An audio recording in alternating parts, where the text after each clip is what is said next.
얼굴에 아름다움이 있듯이 우리 언어에도 아름다운 말이 있습니다. 음식에 맛이 있는 것처럼 말에도 맛있는 언어가 있습니다. 우주 만물에는 조화가 있듯이 우리 말에도 조화가 있습니다. 분노를 일으키고 절망을 주는 말이 있는가 하면 또 희망을 주고 용기를 주는 말이 있습니다. 우리는 사랑과 위로가 있는 정직한 말을 많이 사용해야 합니다. 요즘 사회의 가장 큰 위기가 뭔 줄 압니까? 말이 신뢰를 잃고 있습니다. 너무 거짓말이 많습니다. 거짓된 정보, 또 가짜 뉴스가 판을 칩니다. 여러분 유튜브도 다 믿으면 큰일 납니다. 거짓된 일들, 말은 그 사람의 인격을 말합니다. 언어라고 하는 것은 그 사람 속에 있는 마음의 표현입니다. 그래서 마음에 있는 것이 입으로 나오는 것을 언어가 됩니다. 여러분 잘 아는 마크 트웨인이 쓴 책에 보면 당신 늘 진실한 말을 한다면 당신은 아무것도 기억하지 않아도 된다라고 했어요. 그렇습니다. 자기가 언제 어디서 누구에게 무슨 말을 했는지 기억해내려고 스트레스를 받으면서 고민할 필요가 없다는 말입니다. 왜냐하면 진실이라고 하는 것은 언제나 같은 말을 하기 때문입니다. 그러나 거짓을 말하면 그것을 기억하려고 스트레스를 받는 거예요. 내용이 틀려지기 때문에 그렇습니다. 여러분, 이 시대의 문제는 정의, 공정, 평등과 같은 소중한 가치를 무너뜨리는 게 뭐냐? 거짓말이라고 합니다. 여러분은 어떤 말을 많이 사용하며 삽니까? 우리의 작은 혀가 행복을 만들기도 하고 또는 불행을 만들기도 합니다. 여러분, 말은 약이 될 수도 있지만 때로는 독이 되기도 하는 거예요. 혀가 사람을 살리기도 하지만 죽이기도 합니다. 엄청난 위력이 있는 이 혀를 우리는 하루에도 수없이 생각 없이 움직이며 살아가고 있습니다. 그래서 솔로몬은 말이 얼마나 중요한지를 이렇게 말씀합니다. 잠언 18장 21절에 죽고 사는 것이 혀에 달렸나니 혀를 쓰기 좋아하는 자는 혀의 열매를 먹으리라. 자기가 하는 혀에서 나오는 말을 열매로 먹는다는 거예요. 여러분, 좋은 열매를 원하면 좋은 말을 사용해야 합니다. 잠언 12장 18절에도 칼로 찌르는 것 같이 함부로 말하는 자가 있거니와 또 지혜로운 자의 혀는 양약과 같다 그랬습니다. 말로 인한 상처가 가장 크다는 뜻입니다. 말은 칼보다 무서운 지체가 됩니다. 여러분, 칼에 찔린 상처는 다시 꿰매면 치료가 돼요. 그러나 이 말로 인한 상처는 오래오래 되어도 지워지지 않고 아물지 않을 때가 참 많습니다. 부부 간에도, 부모와 자식 간에도, 또 성도 간에도, 친구 간에도 이 말에 의한 상처가 가장 많다는 것을 우리가 알아야 돼요. 그래서 사람이 30초 동안 이 내뱉는 말이 여러분 가슴 속에서 30년 동안 지워지지 않고 남을 때가 있다는 겁니다. 이토록 말이 중요한 거예요. 이 혀는 아주 작은 지체입니다. 그러나 엄청난 힘이 있고 능력이 있고 위력이 있는 거예요. 말은 생명력을 가지고 있기 때문에 그렇습니다. 그래서 말은 맛을 내는 소금과 같다 그랬어요. 골로새서 4장 6절에 보면 너희 말을 항상 은혜 가운데서 소금으로 맛을 냄과 같이 하라. 그리하면 각 사람에게 마땅히 대답할 것을 알리라. 항상 은혜 가운데 소금으로 음식에 맛을 내는 것처럼 말하라는 거예요. 오늘 말씀에 야고보는 혀가 얼마나 중요한 지체인가를 잘 말씀해 주고 있습니다. 그리고 사람이 말에 실수가 없으면 그것은 온전한 사람이라고 했습니다. 사람의 많은 허물 가운데 저나 여러분이나 말로 인한 실수가 가장 많다고 생각되지 않습니까? 거울 앞에서 자신의 모습을 보는 것처럼 우리는 말씀을 통해서 우리의 혀가 얼마나 무서운 지체인가를 깨달으면서 더 성숙한 신앙, 더 성숙한 인격으로 다듬어지기를 주의 이름으로 축복을 합니다. 무엇보다도 야고보는 우리 혀의 위력을 세 가지로 비유를 했습니다. 그 하나는 배를 움직이는 작은 키로 비유를 했습니다. 오늘 본문 4절을 우리 함께 보겠습니다. 또 배를 보라, 그렇게 크고 광풍에 밀려가는 것들을 지극히 작은 키로서 사공의 뜻대로 운행을 하나니. 배를 보라는 거예요. 어디에선가 광풍이 일어날 때 그 배가 가는 방향과 파도를 이길 수 있는 것은 그 안에 작은 키를 어떻게 움직이느냐에 따라서 방향을 잡는 것처럼 우리의 혀도 작은 지체이지만 우리 자신을 제어하고 우리 삶의 방향을 이끌어 간다는 거예요. 여러분, 잘못된 혀의 지체가 때로는 인격을 파괴시키고 인생을 불행으로 침몰시킬 수 있다는 경고를 하고 있는 거예요. 또 하나는 이 혀가 온 세상을 태우는 불과 같다는 거예요. 오늘 5절 6절에 보면 보라, 작은 불이 얼마나 많은 나무를 태우는가. 혀는 곧 불이요 불의의 세계라 알았어요. 여러분, 작은 불씨가 온 세상을 태우는 것 같이 우리의 혀도 작은 지체인데 온 삶을 망가뜨리고 더럽히고 인생을 불사르기도 한다는 겁니다. 그래서 솔로몬은 잠언 21장 23절에 입과 혀를 지키는 자는 자기의 영혼을 환난에서 보존하느니라 그랬어요. 입과 혀를 지킨다는 게 뭐예요? 말조심하는 겁니다. 그러면 자기 영혼을 환난에서 보존을 할 수가 있다는 거예요. 혀를 조심해야 한다는 말입니다. 또 하나는 야고보는 우리의 혀를 길들일 수 없는 지체라고 했습니다.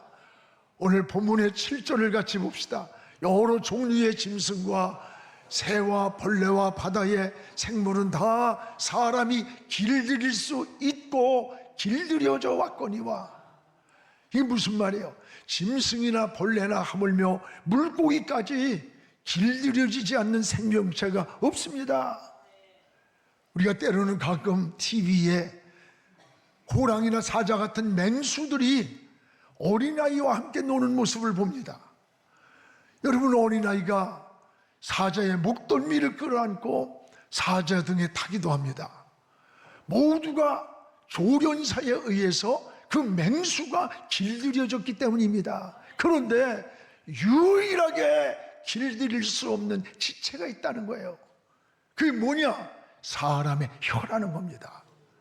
그래서 오늘 8절에 사람의 혀는 어떤 사람도 길들일 수 없는 쉬지 아니하는 악이요, 그 혀에서 나오는 것이 죽이는 독이 가득한 것이 혀라는 거예요. 혀는 엄청난 위력을 가지고 있습니다.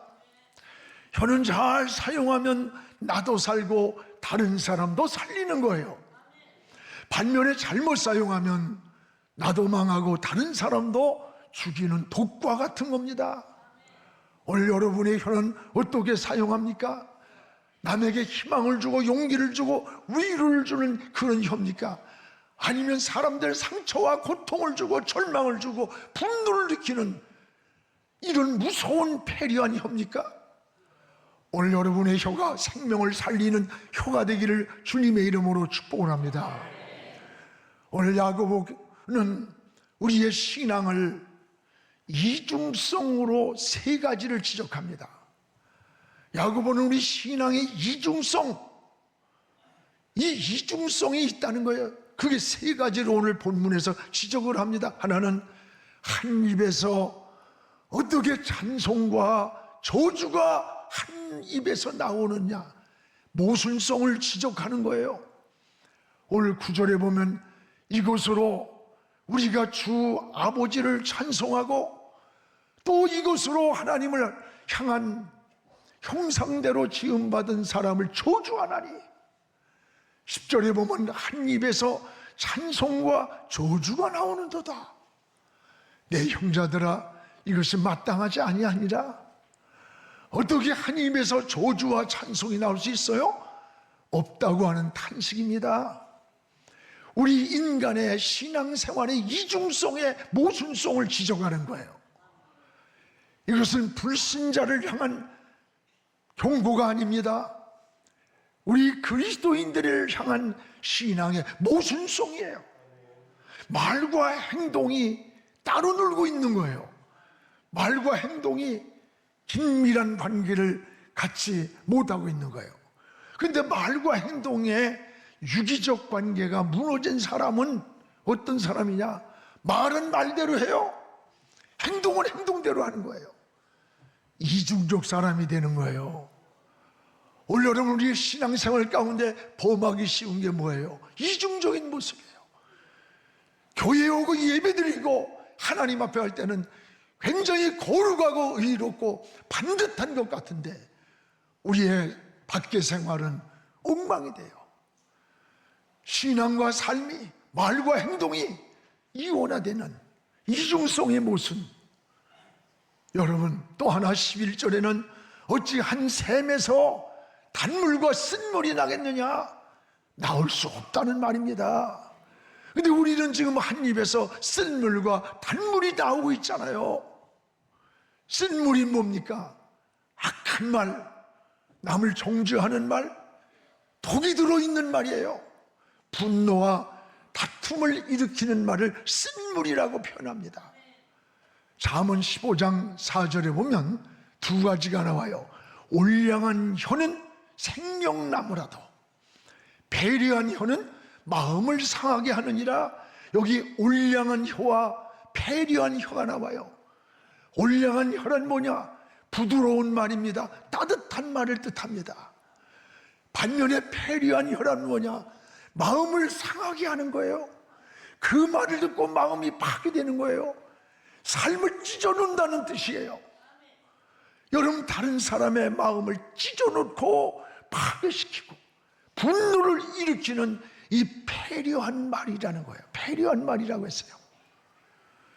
여러분, 사람은 짐승과 다릅니다. 짐승은 먹을 것 그리고 잠잘 곳을 주면 삽니다. 그러나 인간은 달라요. 그 차원을 넘어선 영적인 존재고 정신적 존재예요. 사람은 이성적 존재예요. 사람에게는 인격이 있어요. 생각이 있습니다. 밥을 한두 끼, 밥은 굶어도 참을 수 있어요. 쌀이 없어도 가난해도 참을 수 있습니다. 그러나 자존심을 건들고 약점을, 그 사람만이 가지고 있는 약점을 건드리면 그 가장 큰 상처를 받게 되는 겁니다. 여러분은 패리한 혀가 되고 있습니까? 올량한 혀가 되고 있습니까? 오늘 우리는 패리한 혀가 아니라 사람을 위로하고 부드럽고 치유하는 올량한 혀로 위로자가 되기를 주의 이름으로 축복을 합니다. 또한 12절에 보면 어찌 무화과 나무에서 감람나무 열매가 달리고 엉겅퀴에서 포도 열매가 달리겠느냐? 달릴 수 없다는 말이에요. 달릴 수 없다. 근데 오늘 그리스도인들의 모습이 이와 같음을 야고보는 우리에게 지적을 하는 거예요. 지금 너희들의 이중성, 신앙의 모순성, 이걸 지적하는 거예요. 주님도 마찬가지입니다. 어찌 엉겅퀴에서 무화과를 따겠느냐? 딸 수 없다는 거죠. 열매가 달릴 수 없다는 거예요. 신앙생활의 모순성입니다. 여러분, 신앙이 삶에서 열매로 나타나야 돼요. 그게 신앙이 성숙해지는 겁니다. 오늘 우리의 신앙을 돌아보세요. 교회에서 어떤 직분이 중요하지만 하나님 앞에 우리의 삶이 어떻게 돌아가고 있는지, 손과 발이 따라논다면 어떻게 되겠습니까? 말과 행동이 함께 유기적으로 움직여야 된다는 거예요. 이것이 성숙한 그리스도인의 삶이 되는 거고, 소금으로 맛을 내는 것처럼 맛이 나는 신앙이 된다는 사실이에요. 그러면 우리 성도들은 사용하는 언어가 어떤 언어일까? 우리가 사용하는 언어가 있습니다. 저는 4가지를 늘 생각해요. 하나는 감사하는 말을 많이 하시기 바랍니다. 여러분, 은혜를 받고 보면요, 제일 많이 나오는 말이 뭐예요? 감사하다는 말이에요. 어려웠던 것도 감사하고, 또 괴로웠던 것도 감사해. 병들어서 힘들었던 때도 감사하고, 안 된 것이나 잘 된 것이나 그저 마음속에 감사가 나오는 거예요. 하나님의 은혜임을 깨닫기 때문입니다. 여러분, 감사는 듣는 사람이나 하는 사람이나 모두가 은혜를 받는 거예요. 이 감사는 마치 땅에 묻혀있는 보배처럼 자꾸 캐내어 감사를 말하고 감사를 생각하고 감사를 고백하지 않으면 묻혀있는 돌멩이, 금은보화처럼 안 보이는 거예요. 원망불평은 원치 않아도 굴러다니는 돌멩이처럼 발에 차이는 것처럼 자꾸 보여요. 여러분, 감사 일지를 써보세요. 전에도 한번 얘기했지만 우리 손녀애가 우리 집에 왔을 때 얘기하지 않았어요? 서연이한테 너 감사에 대한 글을 써봐라. 그럼 내가 10개를 쓰면 10,000원씩을 주겠다. 그런데 1시간을 끙끙거리면서도 3개를 못 써요. 그래서 너 한번 생각해봐. 너 엄마 아빠 있니? 엄마 아빠 미국에 있잖아요. 엄마 아빠가 계신 걸 감사해요. 너 하나님 믿니? 안 믿지? 하나님 믿는 거 감사해요. 너 옆에 누가 있지? 할아버지가 옆에 있는 거 감사해요. 사는 것 같은 것인데 자꾸 하다 보니까 하루 이틀 한 달이 되는 동안에 10분 20분 안에 20개 30개씩 감사를 쓰는 거예요. 그리고 모든 걸 기도를 시키니까 이 어린 꼬마가 식탁에서 감사야 감사, 그냥 감사야. 놀랬어요. 여러분, 감사의 일지를 쓰세요. 자기가 감사를 말하세요. 나도 모르게 감사가 자꾸 나오는 거예요. 여러분, 감사하는 사람의 마음에는 원수마귀가 절대로 틈을 타지 못합니다. 기도도 최상의 기도가 뭔 줄 알아요? 감사로 드리는 기도를 하나님이 영화롭게 하신다. 하나님을 감사를 많이 고백하시기를 주님의 이름으로 축복을 합니다. 또 하나는 복을 세우는 말을 많이 하려고 해야 돼요. 에베소 4장 29절에 무릇 더러운 말은 너 입 밖에도 말하지 말아라. 오직 덕을 세우는데 소용되는 대로 선한 말을 해서 듣는 자들에게 은혜를 끼치게 하라. 따라합시다. 듣는 자들에게 은혜를 끼치게 하라. 그렇습니다. 듣는 사람이 감동을 받고 낙심했던 사람이 용기를 얻고 여러분 절망했던 사람의 힘을 얻고, 이게 뭐예요? 은혜를 끼치는 말이에요. 용기를 주고 상처가 치유되고. 오늘 우리는 은혜를 끼치는 말을 해야 되는 것입니다. 오늘 우리의 신앙생활이 그런 거예요. 분노했던 마음이 평온한 마음으로 바뀌는 거예요. 이게 은혜를 끼치는 거예요. 이런 말이 영향력 있는 말이라고 합니다.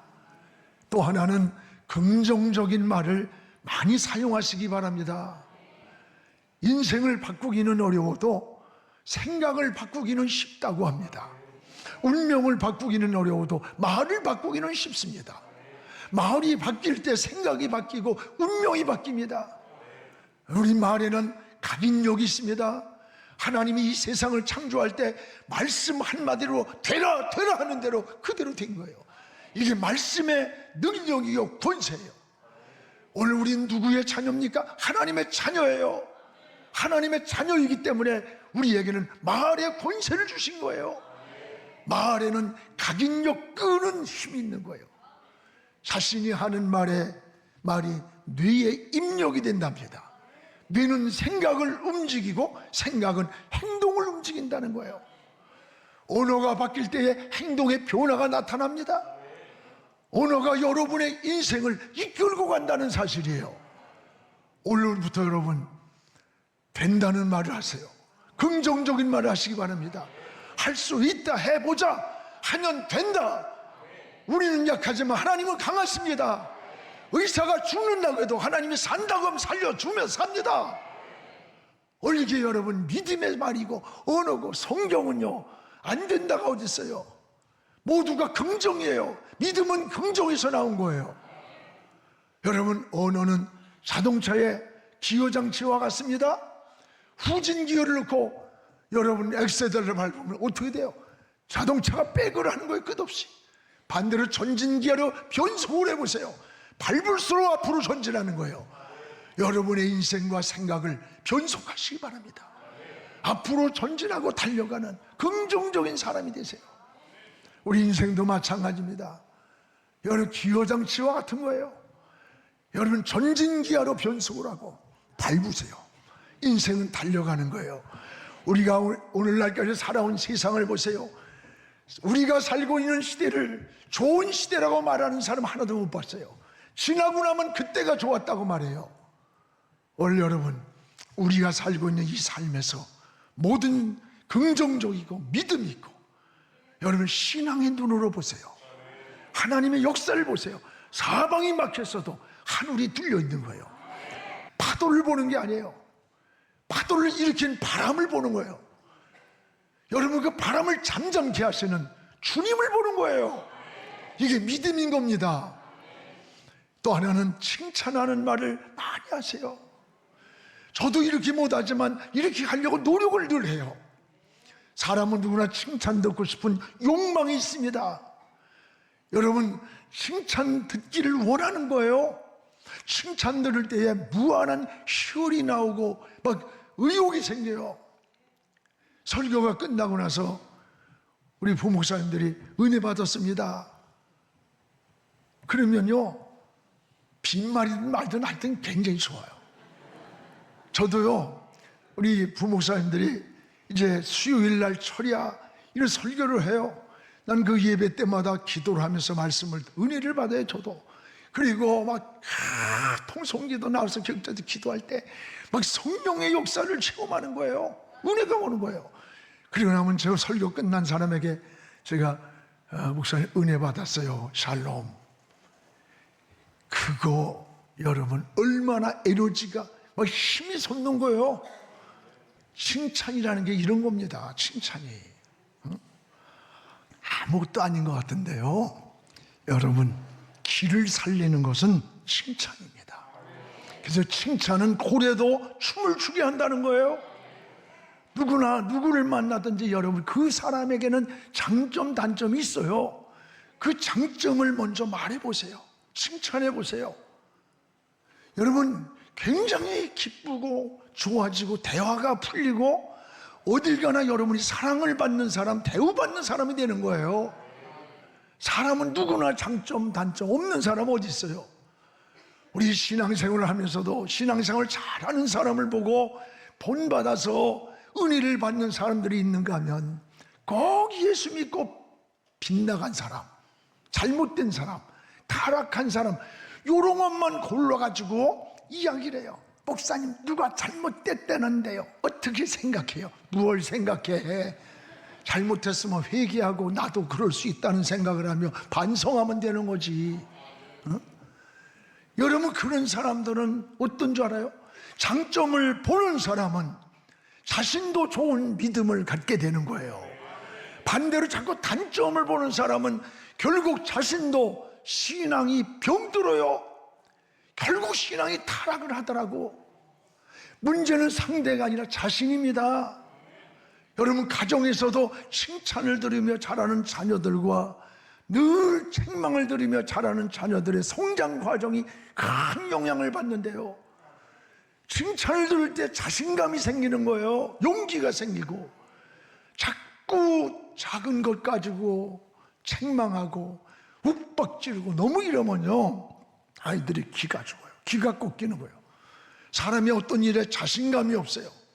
자신감을 가지면 여러분, 무한한 잠재 능력이 나타나는 거예요. 오늘 여러분, 많은 칭찬을 서로 해주시기 바랍니다. 사랑하는 성도 여러분, 하나님은 말씀으로 이 세상 만물을 창조하셨어요. 우리는 하나님의 자녀입니다. 그러기에 하나님이 입에서 나온 권세가 우리 성도들의 말에도 권세가 있는 거예요. 말에 영향력이 있습니다. 그러므로 여러분이 말을, 남을 축복하세요. 칭찬해 주세요. 은혜를 끼치세요. 말은 사람을 살리기도 하고 죽이기도 합니다. 듣는 사람에게 은혜를 끼치는 말, 생명을 살리는 믿음 있는 말을 많이 사용하시기 바랍니다. 그러면 하나님과 사람 앞에 여러분이 존경받는, 사랑받는 존재가 되는 것입니다. 기도하겠습니다. 거룩하신 우리 하나님 아버지, 감사합니다. 오늘도 하나님 아버지, 우리는 혀의 열매를 먹으리라고 했습니다. 혀에서 나온 말에 열매를 먹는다고 했사오니, 우린 좋은 열매를 맺는지 잘못된 열매를 맺는지 자신을 돌아보게 하시고, 우리의 혀가 울량한 혀가 되어서 부드러운 말이 되어서 상처를 싸매주고 위로해주는, 용기를 주고 희망을 주는 그런 언어가 되기 원합니다. 그런 열매를 따기 원합니다. 패련 혀가 되어서 지울 수 없는 상처를 입히고 아픔을 주고 절망을 주는 이러한 우리의 어두운 혀를 용서하여 주옵소서. 믿음의 사람으로 소개하시고 믿음의 말을 하게 하시고 긍정적인 말을 하게 하시고 은혜를 끼치는 말을 하여서 듣는 모든 이들이 하나님의 은혜를 누리고 감사를 누리고 하나님의 축복을 누리게 하여 주시옵소서. 예수님의 이름으로 기도하옵나이다. 아멘.